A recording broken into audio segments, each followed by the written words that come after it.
Okay, picture this. You fly deep into the Sahara Desert. Not for the dunes, though, no. You're looking for perfect empty ocean waves. It sounds like a total contradiction, right? But that's exactly where we're headed in this deep dive. Why on earth would surf explorers target Western Sahara, this really complex and disputed part of North Africa? Well, it's a fascinating place, and chasing waves there isn't straightforward. We're talking about a mission that really blends, logistics, serious resourcefulness, and navigating some pretty heavy geopolitical stuff that goes way beyond just checking the surf forecast. Yeah, definitely sounds like it. So our goal today is to unpack that journey. We want to show you how the geography, the politics, and even the local economy all collide in this really remote spot. And we're drawing heavily on the amazing stories and insights from the new book, surfEXPLORE, Discovering New Surfing Locations Worldwide. It's by John Seton Callahan and the surfEXPLORE Group, and just published by Schiffer Publishing. Right. And to just set the scene a bit, Western Sahara is this large territory in North Africa. Currently, it's administered and controlled by the Kingdom of Morocco. They annexed the region, back in 1975 when the Spanish colonial authorities left. Okay, so that's the historical context. But you mentioned geopolitics making it sort of dynamic now. Exactly. The whole status is quite fluid. There have been some big international moves recently. You've got the U.S., Israel, some European nations recognizing Morocco's claim over the territory. And often this recognition is tied to Morocco establishing diplomatic relations with Israel. So it's a real hotspot of global deal-making, which makes the actual ground these explorers were on strategically very significant. Wow, yeah, that really adds another layer. And practically speaking, how did the team even get in there? Logistically, they flew into Dakhla. That's the main city in the southern part, usually domestic flights from Casablanca. Now, Dakhla is actually pretty famous, but normally for kiteboarding, especially in summer when it's super windy. Right, I've heard of Dakhla for kiting, so if they wanted waves, not wind, summer's out. Completely the opposite. The surf mission needed different conditions entirely. Yeah. Their research pointed to January. That's when you get the best chance of solid North Atlantic groundswell hitting the coast. And crucially, the winds tend to be much lighter. Offshore, ideally. Oh, okay, so they timed it for January to turn that kite spot into a potential surf spot. Clever. So they're there in January prime time. What did they actually find? Let's talk about the spots. You mentioned one near Dakhla that was unusual. Yeah, Foam El Bour, it's the closest consistent wave to the city, a really solid right-hand point break. But the setting is, well, bizarre. It breaks right in front of the surprisingly lush desert botanical garden. A garden? In the desert? It's irrigated using water and nutrients piped from a nearby sewage treatment plant. Seriously? Wow, Yeah. okay, that's something. Does that kind of compromise happen a lot in these developing coastal areas? Like, you get the wave, but it's tied to some major infrastructure project like that. It certainly shows the kind of resourcefulness needed to make things work in the desert. But Foam El Bour has this interesting daily cycle. Early morning, the wind is typically offshore, so it's clean, perfect for surfing. Then, like clockwork, the prevailing northwest wind kicks in during the afternoon. That makes it ideal sideshore for the kiteboarders. So they sort of share it. Okay, a natural rotation. Makes sense. But that wasn't the main prize, was it? They were looking further north. Right. The big goal was about an hour north of Dakhla. On the satellite images, it looked like the dream spot. A perfect peeling right-hand point. Just textbook shape. They were probably expecting maybe a couple of other surf trucks there, Empty lineup? Empty of surfers, yes. But the beach itself, it was absolutely crammed. We're talking several thousand men. Thousand. What were they all doing? This is where that economic reality just slams into the surf dream. It turned out to be the peak season for octopus fishing. Octopus fishing. On the Point Break. Exactly. A massive temporary economy had sprung up right there. Thousands of migrant fishermen living in this sprawling informal tent city up on the cliffs. They catch the octopus, it gets processed in factories back in Dakhla, frozen, and then shipped off mostly to the EU. Big money involved. Wow. So the perfect wave is also the perfect spot for octopus fishing infrastructure. That sounds like a conflict waiting to happen. A major conflict. And here's the kicker. The waves, the very thing the surfers want, actually make it really difficult and dangerous for the fishermen to launch and land their small boats. Oh, I see. So the waves are a problem for the main economic activity there. Precisely. And this led to serious rumors, pretty credible ones, that a breakwater might be built right across the point to block the waves and create a calm harbor for the fishing boats. No. They wouldn't just destroy a world-class wave. Well, you have to look at the economics from the government's perspective. The revenue from that octopus fishing industry absolutely dwarfs anything surfing and kiteboarding combined could bring in at that specific location. It's a simple calculation, unfortunately. So the wave is basically expendable if it gets in the way of the fishing revenue. Yeah. That's harsh. It's a stark reality check for surf exploration in places like this. But believe it or not, the drama didn't stop there. There was another spot and another conflict. Go. You can't leave us hanging. What happened next? They also checked out the far south of the Dakhla Peninsula, a spot called La Sarga, another potential gem.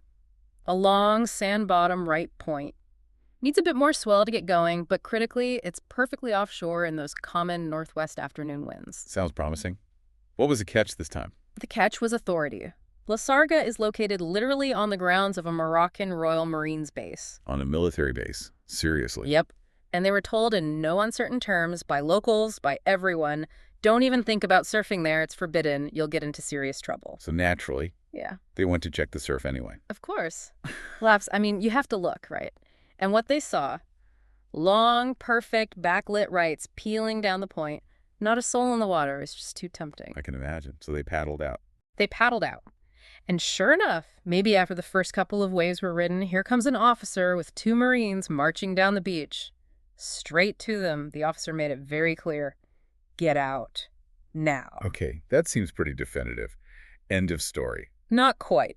Laughs. They weren't easily deterred. They had a week or so before the next good swell was forecast, and they spent that time hatching a plan. A rather audacious plan. Uh-oh. What did they come up with? They decided to create, well, basically a fake permission letter, a carte blanche, as they called it. A fake permission letter to surf on a military base. That sounds risky. Extremely risky. They got the hotel secretary, who spoke French, to type up this official-looking letter on hotel letterhead. It granted them permission to surf La Sarga, signed by a totally fictitious Mr. Mohammed director. No way. Did they think that would actually work? To make it look even more legit, they apparently plastered the envelope with a bunch of random stamps they found, sealed it up nicely. It was, like you said, pure bureaucratic theater mixed with sheer nerve. Okay, this is getting good. So they had their fake letter, then the swell arrived. Yep. A few days later, the forecast looked solid. A good northwest swell, 13+ seconds period. Perfect for La Sarga. They drove down there, but this time they were smarter. They parked their vehicle hidden away behind some low buildings, figuring the Marines would be watching the access road and the beach with binoculars from their headquarters. A stealthy approach. And then... The surfers didn't waste any time, paddled straight out. Meanwhile, the photographer, John Callahan himself, casually strolled up the beach, camera gear in hand, and crucially, carrying the sealed envelope. Right into the lion's den. Pretty much. He sets up his camera, and just as expected, here comes the same officer and the 2 Marines. Okay, moment of truth. The officer asks the same question, do you have permission? And this time, John just calmly says, oui. Yes, and hands over the sealed envelope with the fake letter. Wow, what did the officer do? He took the envelope, looked at it, and said they needed to take it back to their headquarters to, study it. To study it. Yeah. Laughs. So they left. They left. And that was the signal. John apparently told the surfers they had a very limited window. Orders were, do not waste a single wave. Surf like your life depends on it. Talk about high-stakes surfing. They must have been paddling for everything. Absolutely. They surfed with what they called ruthless efficiency for about 40 minutes. Every surfer knew that at any second they could be, rounded up, handcuffed, maybe frog-marched off to some Moroccan military jail. The adrenaline must have been insane. 40 minutes of perfect, empty, forbidden waves under the watchful eye of the military. That's incredible. What happened when the Marines came back? They returned.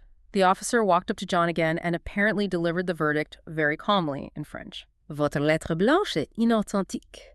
Vous et vos amis devrez partir maintenant. Which means? Your white letter is fake. You and your friends must leave, now. They knew, but they let them surf anyway. Exactly. They knew it was fake, but they still gave them that window. Maybe out of some kind of respect for the sheer audacity, or maybe it took 40 minutes to confirm it was bogus, who knows. But the outcome, considering the circumstances, was incredibly favorable. Definitely sounds like it. They got away with it, essentially. They got over an hour of incredible waves in total, got the photos and footage they needed, and crucially, avoided arrest. They even said they exchanged handshakes and pleasantries with the Marines as they packed up and left. A very A restrained response from the Moroccan Royal Marines of La Sarga, all things considered. That is an amazing story. So connecting that back, Mhm. the fake letter, the octopus conflict earlier, what's the big takeaway about exploring places like Western Sahara? I think it shows that proper surf exploration, especially in these politically sensitive zones, it's about more than just reading charts and finding swells. It often demands navigating complex local situations, dealing with bureaucracy, sometimes creatively, like with the carte blanche and taking calculated risks. Yeah, it's not just about finding the wave. It's about figuring out how to actually surf the wave, dealing with whatever's happening on the land. Precisely. And the really profound lesson, I think, comes back to that economic conflict. The octopus fishing versus the point break. Right, the fact that a perfect wave could just be paved over. It highlights that surf exploration in these places is this intense mix of geography, yes, but also politics and stark economic realities. That beautiful world-class wave, it becomes completely expendable if it interferes with a more profitable, politically backed industry like industrial fishing for export. So surf tourism is maybe seen as less valuable or less reliable than, say, frozen octopus going to Europe. That seems to be the calculation in some of these situations. If the fishing brings in immediate, significant revenue and has political backing, then the natural landscape, even a perfect wave, might just be seen as an obstacle to that commerce rather than a resource in itself. It's not protected. Which leaves us with a pretty sobering thought, doesn't it? And maybe a question for you, the listener. If industries like large-scale fishing are seen as so much more valuable economically speaking, how long can these incredible remote waves actually survive?